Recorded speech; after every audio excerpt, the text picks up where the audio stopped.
은혜의 시대라는 제목으로 말씀을 전하고자 합니다. 우리는 지금 어떤 시대를 살아가고 있습니까? 이사야 선지자가 경고했던 시대처럼 악을 선하다고 하며 선을 악하다 하며 흑암으로 광명을 삼고 광명으로 흑암을 삼으며 선 것으로 단 것을 삼고 단 것으로 선 것을 삼는 자들이 넘쳐나는 시대를 사는 자들이 아닙니까? 진리가 뒤바뀌고 선과 악이 혼동되며 하나님의 말씀이 조롱당하는 시대입니다. 심판의 날과 은혜의 시대 속에서 성령의 인도하심을 받은 자들이 결코 안일하게 살아갈 수 없으며 오히려 더욱 깨어 있어야 함을 강조합니다.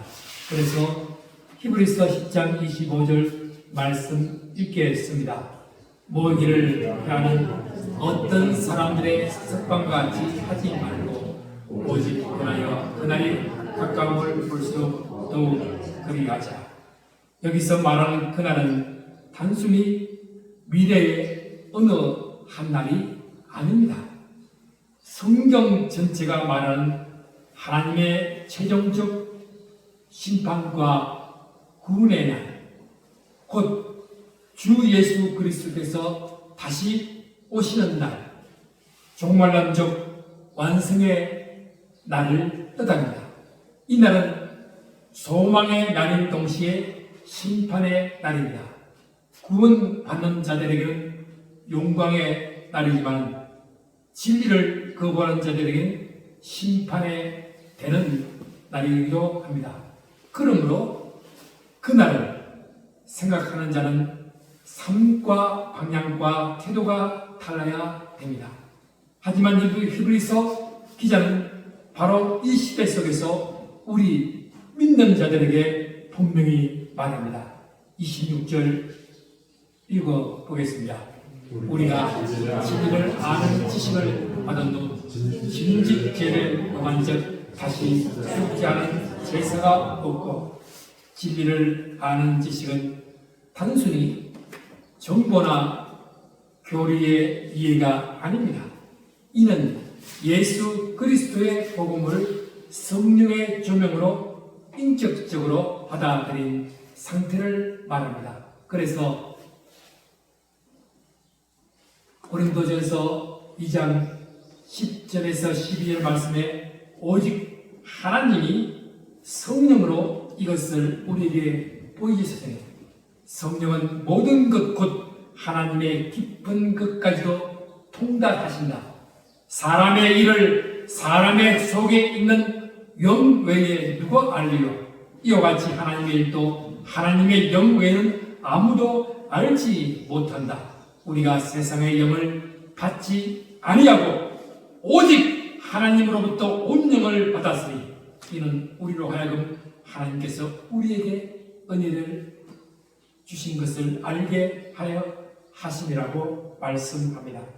하나님으로부터 온 영은 성령이며 그 은혜 하나님께서 예수 그리스도를 통하여 우리에게 주신 것입니다. 그런데 진직죄를 범한 적,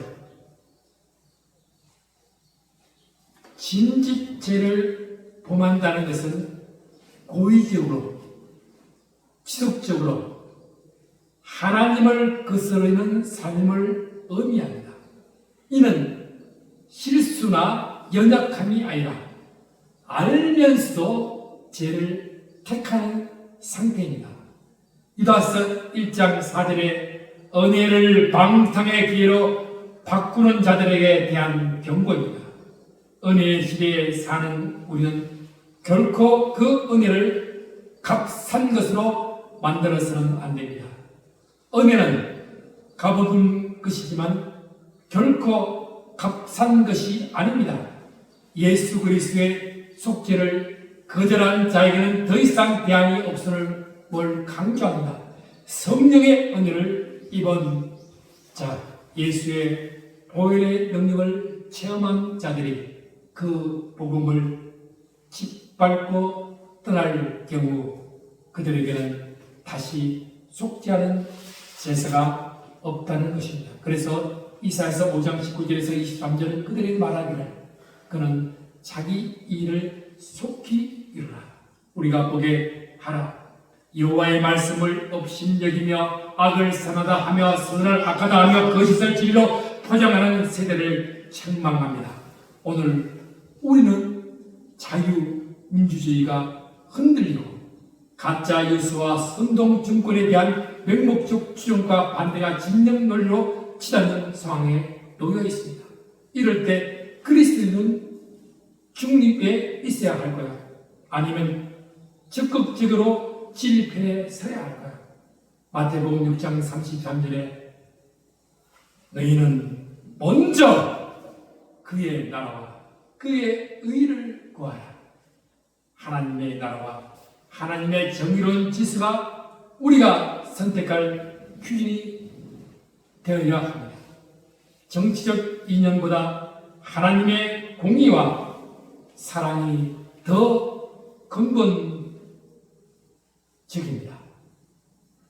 히브리서 기록 당시 초대교회에서는 진리로 핍박을 견뎌내는 장면이 주로 나옵니다. 그 당시 네로 황제 외외 하나, 둘, 셋, 넷, 다섯, 10대 황제의 박해로 4세기까지 로마 제국 아래에서 예수님은 주님이라고 고백하는 것 자체가 정치적 행위였습니다. 가이사를 주다라는 로마 체제에 반하여 예수를 주로 고백한 것은 불의한 체제에 대한 신앙적 저항이었습니다. 그들은 핍박 속에서도 모이기를 힘쓰고 복음의 진리를 전하며 순교를 각오했습니다. 그래서 폴리갑 주교는 체포되어서 당하기 전 이렇게 말씀합니다.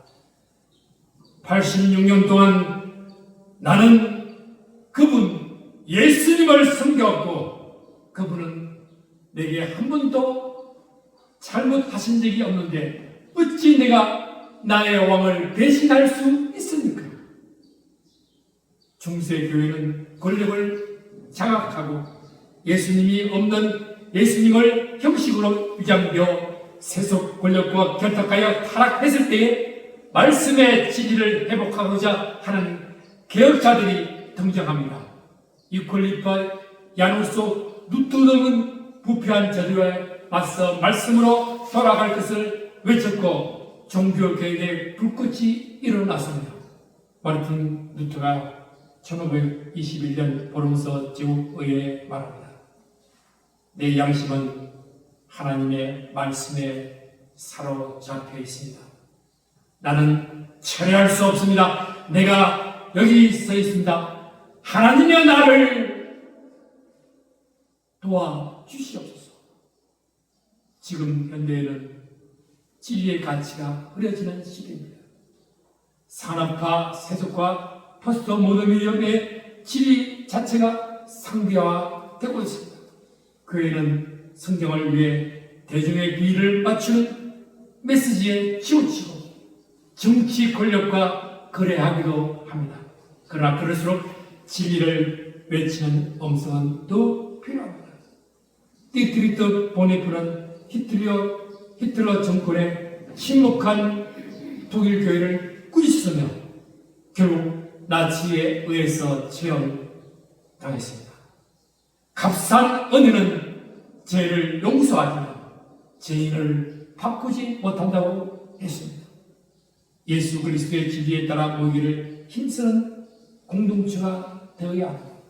정치가 황묘할수록 성도들은 흩어지지 말고 함께 모여 하나님의 뜻을 분별해야 합니다. 그날에 가까움을 보는 눈이 있어야 합니다.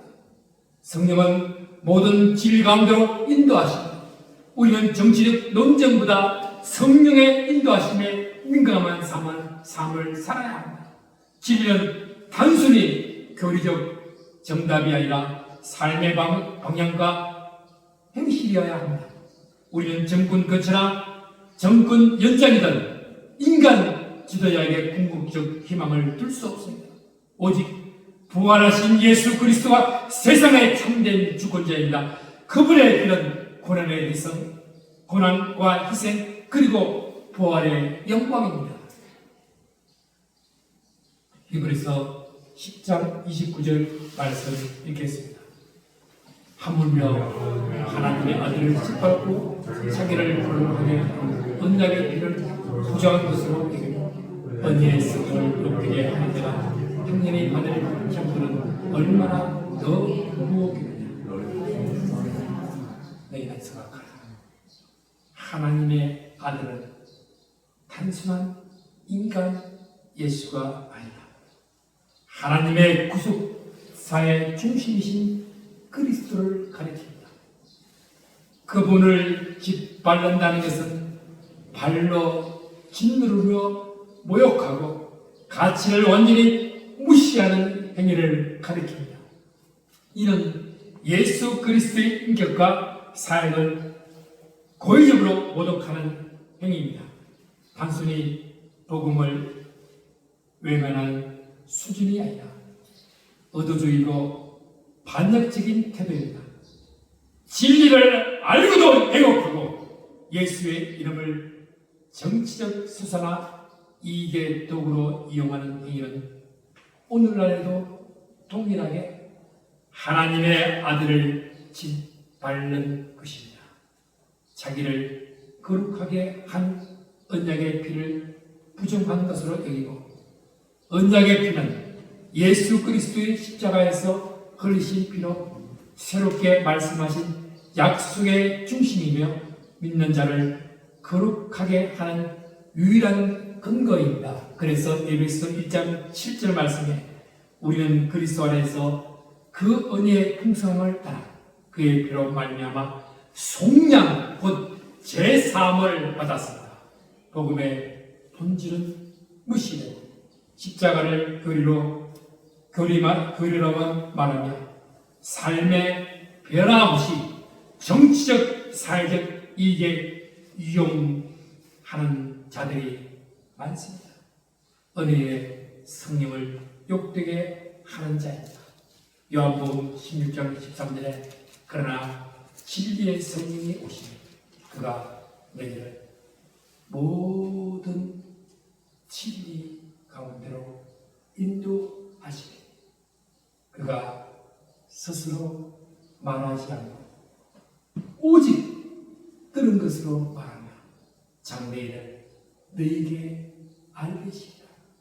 성령은 진리를 깨닫게 하며 회개케 하시며 그리스도의 사역을 믿게 하시는 하나님 자신입니다. 그 성령을 욕되게 한다는 것은 복음 전체를 거부하고 의도적으로 성령의 역사를 대적하는 자라는 말입니다.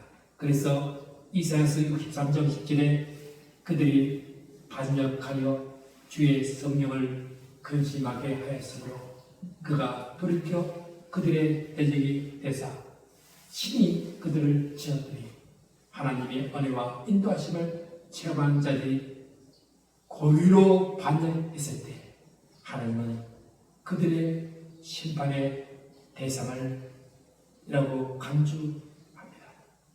그래서 30절 말씀 읽읍시다. 원수 갚는 것이 내게 있으니 내가 갚으리라 하시고 또다시 주께서 그의 백성을 심판하리라 말씀하셨으니 우리가 압니다. 신명기서 32장 35절에 원수 갚는 것은 내게 있으니 내가 갚으리라. 하나님의 주권적 심판의 권리를 선언하는 말씀입니다. 인간이 자의로 심판할 수 없습니다. 최종 심판자는 오직 하나님이십니다. 오늘 우리의 거짓말이 전락이 되고 말장난이 정치가 되는 시대를 살고 있습니다. 정치인들은 진실보다 유리한 방향을 잡고 국민은 분노의 소비자가 되어 진실보다 감정에 휘둘립니다. 심지어 신앙의 영역조차 말의 장난과 이미지 전쟁에 휘말려 십자가의 진리를 상실한 채 사회운동이나 정치 담론에 휘둘러서 교회가 교회로서의 기능을 상실한 교회들이 들어선지어납니다. 이러한 상황에서 우리는 이렇게 외쳐야 합니다. 따라합시다. 하나님의 아들을 짓밟지 말라. 언약의 피를 부정한 것으로 여기지 말라. 은혜의 성령을 욕되게 하지 말라. 원수 갚는 것은 주의 손에 있다. 살아계신 하나님의 손에 떨어지는 것이 얼마나 무서운 일인가 생각해야 합니다. 진리를 짓밟는 시대에 진리를 붙들고 고백하는 자가 필요합니다. 은혜를 욕되게 하는 세대에 은혜를 전하며 살아가는 자가 필요합니다. 정치적 말장난이 진리를 가릴 때 복음의 메시지를 바로 선포하는 교회가 필요합니다. 31절 말씀 읽읍시다. 살아계신 하나님의 손에 빠져 들어가는 것이 무서울 진정. 살아계신 하나님은 행동하시며 통치하시며 지금도 역사하시는 하나님이라는 뜻입니다. 하나님은 은혜의 하나님이시면 동시에 거룩과 공의의 하나님이십니다. 인간이 자기 권력을 가시나 하나님의 자리를 넘보며 진리를 왜곡하고 정치를 조롱의 장을 만들 때에 결국 살아계신 하나님의 심판 아래 설 것임을 잊지 말아야 합니다. 영국 설교가 찰스 스펄전 목사님은 은혜의 복음을 들은 자가 그 복음을 거절할 때 그는 더 이상 무지로 핑계할 수도 없고 더 깊은 심판 아래에 있다고 말씀합니다. 오늘날처럼 복음이 풍성하게 전파하는 시대에 진리를 듣고도 거절하는 것, 그리고 그 진리를 정치적 인연적으로 왜곡하는 것은 단지 윤리적 실패가 아니라 영적 배신자인 배교자입니다. 하나님의 심판은 실제이며 불가피합니다. 그 심판의 심판의 주체는 사람도 아니고 교회도 아니며 오직 하나님이십니다. 이것이 바로 은혜의 시대에 우리가 주님의 심판을 경외함으로 기억해야 하는 이유입니다. 그래서 32절 말씀 읽겠습니다. 전날에 내가 빛을 받았느니 오늘 세상을 견디어 내 것을 생각하라. 여기서 빛을 받는다는 것은 성령의 중요함, 복음의 깨달음, 회심을 의미합니다. 초대교회 성도들은 그 빛을 받은 이후 고난과 핍박 속에서도 믿음을 지켰습니다. 에베소 5장 8절에서 10절에 그날의 가까움을 보고 더욱 모이기를 힘쓰며 성령의 은혜를 기억하며 그리고 그 빛의 날을 떠올리라. 우리는 지금도 그 빛을 따라 살아가는 빛의 자녀들입니다. 그리고 그 빛은 단지 과거의 체험이 아니라 오늘을 이끌고 미래의 그날로 인도하는 생명의 등불입니다. 사랑하는 성도 여러분, 이 시대는 심판의 날과 은혜의 시대입니다. 우리는 은혜의 시대에 살고 있습니다. 그러나 무슨 심판도 잊지 말라고 권면합니다.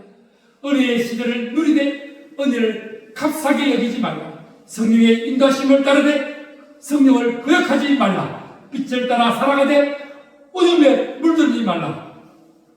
그날을 소망하되 두려움 없는 자로 살지 말라.